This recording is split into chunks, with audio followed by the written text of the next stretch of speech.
কোনো সুদখোর, কোনো ঘুষখোর, কোনো জুয়াখোর, কোনো আপনার ওই লটারি কাটনেওয়ালা ব্যক্তিকে মসজিদের কমিটিতে রাখা যাবে?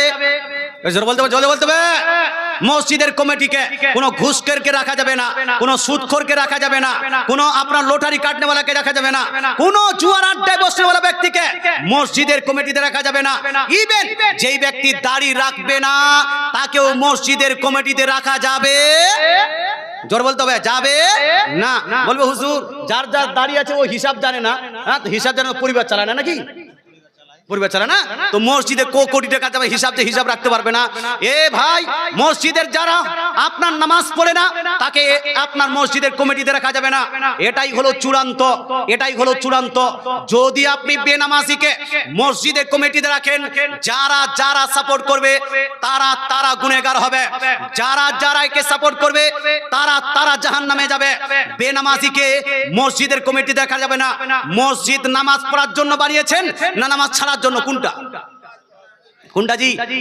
এবার মসজিদের সভাপতি নিজেই যদি নামাজ না পড়ে, মসজিদের ক্যাশিয়ার নিজেই যদি নামাজ না পড়ে, মসজিদের যদি সেক্রেটারি নিজেই নামাজ না পড়ে, ও মসজিদে সেক্রেটারি থাকার যোগ্য আছে না। আলা হযরত আজিমুল বরকত মুজাদ্দিদুদ দ্বীন মিল্লাত আলাইহি রিজওয়ান ফতোয়া রিজভিয়া শরীফে স্পষ্ট ভাষায় উল্লেখ করেছেন, যারা এই রকম ব্যক্তিকে যারা মসজিদের কমিটিতে রাখবে এরা গুনাহগার হবে। এই রকম ব্যক্তিকে মসজিদের কমিটি থেকে হটানো, তাড়াতাড়ি করে সরিয়ে ভালো পরেজগার, নেককার, নামাজি, দাড়িওয়ালা ব্যক্তিকে মসজিদের কমিটি রাখা হলো জরুরি। কথা বুঝতে পারছেন না ভাই? বলছে হুজুর এটাতে রাগ লাগলো, একটু রাগ লাগলো না? মাশাআল্লাহ, সুবহানাল্লাহ। বলতে চাই মুসলমান, রাগ লাগলেও কিছু করার নাই।